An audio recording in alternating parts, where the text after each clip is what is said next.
नमस्कार। मैं Prahlad Kumar Meena, associate professor political science, BSR government arts college Alwar. इस ई क्लास में आप सभी का स्वागत है। पिछले ई लेक्चर में हमने गांधी जी के सत्याग्रह के संबंध में क्या विचार थे उनके बारे में जाना। गांधी जी सत्य और अहिंसा, साधन व साधनों की साध्य व साधनों की श्रेष्ठता तथा व्यक्ति की नैतिकता, पवित्रता में गहरी आस्था रखते थे। स्वयं गांधी जी अपने शब्दों में कहा करते थे कि अपने विरोधियों को दुखी बनाने के बजाय स्वयं अपने ऊपर दुख डालकर सत्य की विजय प्राप्त करना ही सत्याग्रह है। सत्याग्रह शब्द की उत्पत्ति के बारे में गांधी जी ने सत्याग्रह की उत्पत्ति शब्द की उत्पत्ति गांधी जी ने साउथ अफ्रीका में की। साहित्यिक दृष्टि से सत्याग्रह एक संयुक्त शब्द है जो सत्य प्लस आग्रह शब्द से मिलकर बना है। इसका अर्थ है सत्य के लिए आग्रह करना। सत्याग्रह शक्तिशाली एवं वीर पुरुषों का शस्त्र है। ऐसा सत्याग्रह के बारे में गांधी जी ने बताया। उनके मौलिक विचारों में इस चीज़ को माना गया। कुछ लोग सत्याग्रह और निष्क्रिय प्रतिरोध को एक ही मानते हैं, लेकिन गांधी जी ने सत्याग्रह और निष्क्रिय प्रतिरोध में अंतर बताया है। निष्क्रिय प्रतिरोध में शत्रु को परेशान करने की भावनाओं पर जोर दिया जाता है, किंतु सत्याग्रह में सत्याग्रही ही अधिक कष्ट सहन करता है। पहला जो अंतर गांधी जी ने निष्क्रिय प्रतिरोध और सत्याग्रह में बताया वो यह है कि निष्क्रिय प्रतिरोध में शत्रु को या विरोधी को परेशान करने की भावना रहती है, लेकिन सत्याग्रह में सत्याग्रही ही अधिक कष्ट सहन करता है। निष्क्रिय प्रतिरोध निर्बल व्यक्तियों का अस्त्र है, जबकि सत्याग्रह वीरों का शस्त्र है। निष्क्रिय प्रतिरोध एक राजनीतिक अस्त्र है जिसका प्रयोग इच्छा पूर्ति के लिए किया जाता है। इसमें स्वार्थ की भावना रहती है, जबकि सत्याग्रह एक नैतिक शस्त्र है। जैसा कि पहले ही बताया कि ये साध्य और साधनों की श्रेष्ठता है, नैतिक पवित्रता और सत्य अहिंसा में इसकी गहरी आस्था है, किंतु निष्क्रिय प्रतिरोध में ऐसा नहीं है।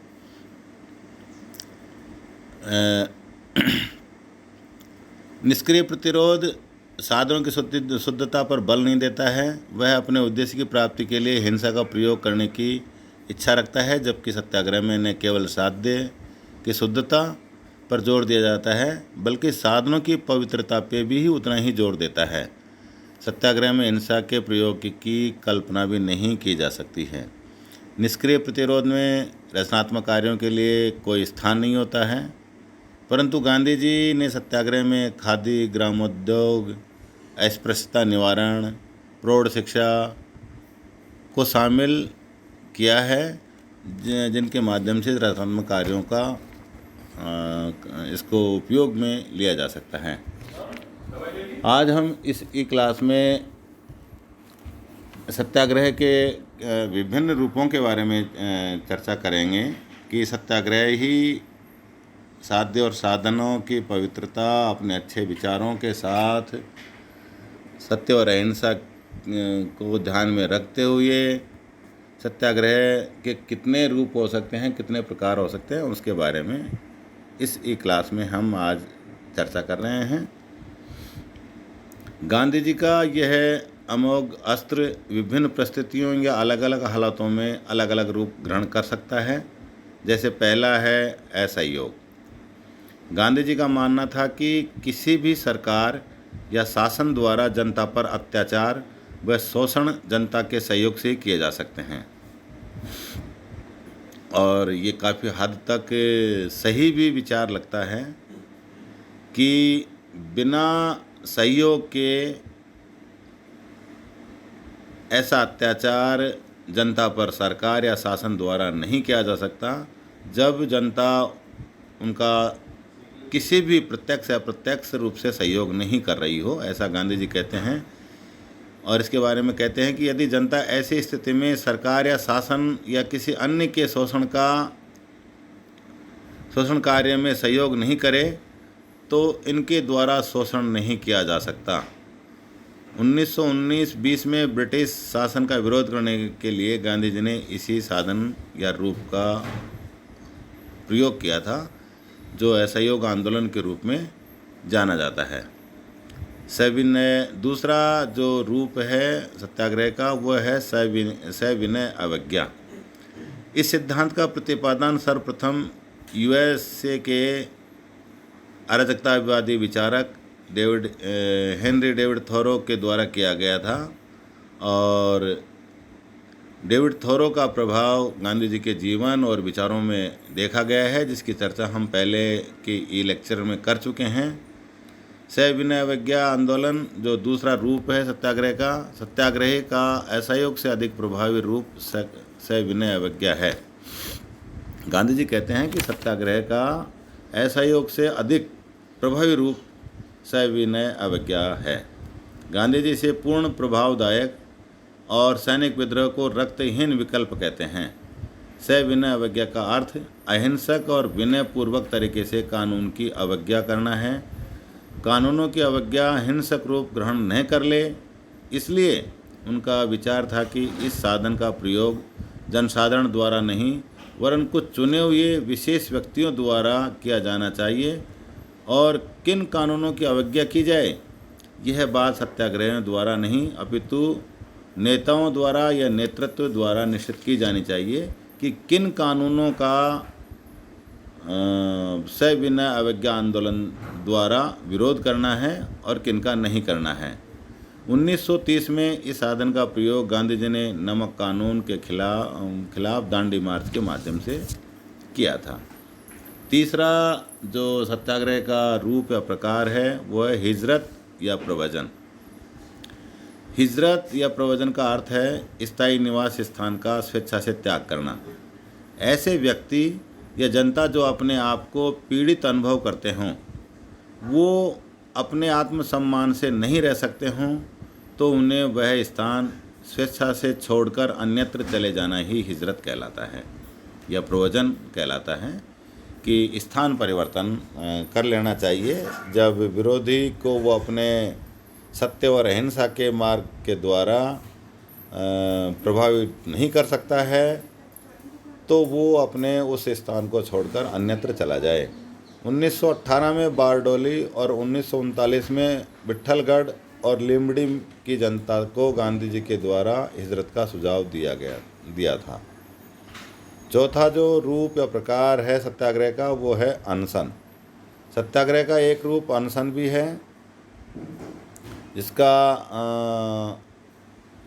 आज के समय में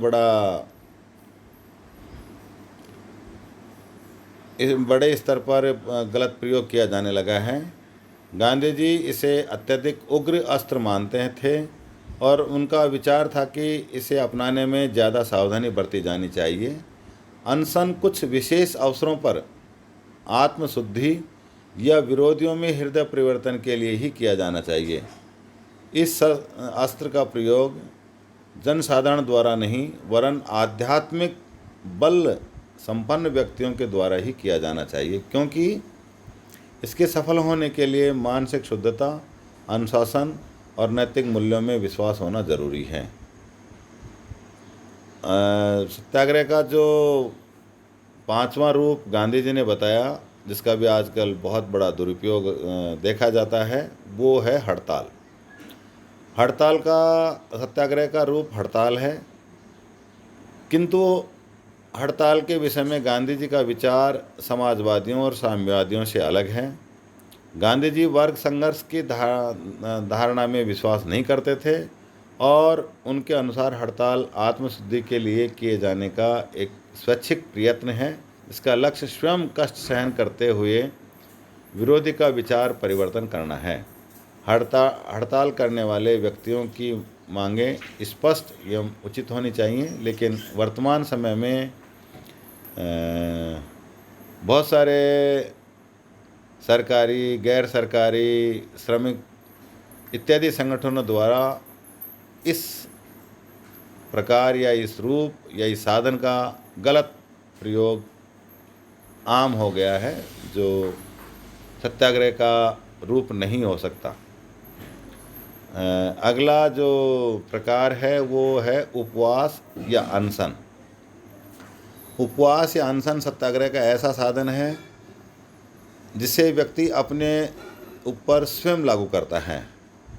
यह सत्याग्रह के शस्त्र भंडार में सबसे शक्तिशाली शस्त्र या अस्त्र है। इसके परिणाम भयंकर खतरनाक होने के कारण इसका प्रयोग बड़ी सावधानी और समझ से करना चाहिए। इसका प्रयोग तब ही किया जाना चाहिए जब सभी संवैधानिक साधन असफल हो जाएं, तथा यह उन्हीं व्यक्तियों द्वारा किया जाना चाहिए जो मानसिक शुद्धता, अनुशासन और नैतिक मूल्यों को जानते हैं। परंतु वर्तमान में इसका भी गलत ढंग व कार्यों के लिए प्रयोग किया जाने लगा है। अगला जो सत्याग्रह का साधन या रूप है वो है धरना प्रदर्शन।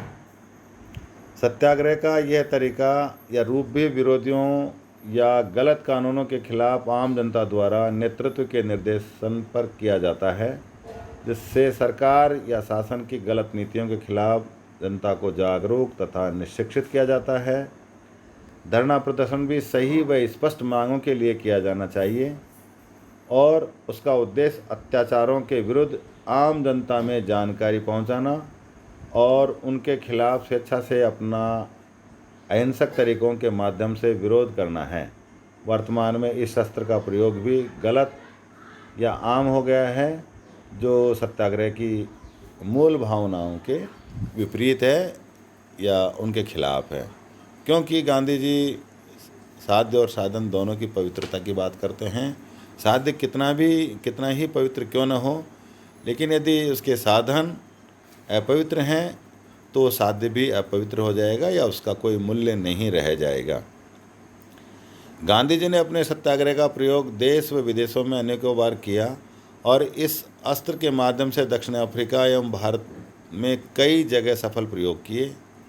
गांधी जी द्वारा न केवल आंतरिक क्षेत्र वरन विदेशी आक्रमण की स्थिति में भी सत्याग्रह का सुझाव दिया। हिटलर द्वारा इंग्लैंड पर आक्रमण किए जाने पर उन्होंने इंग्लैंड को यही परामर्श दिया था।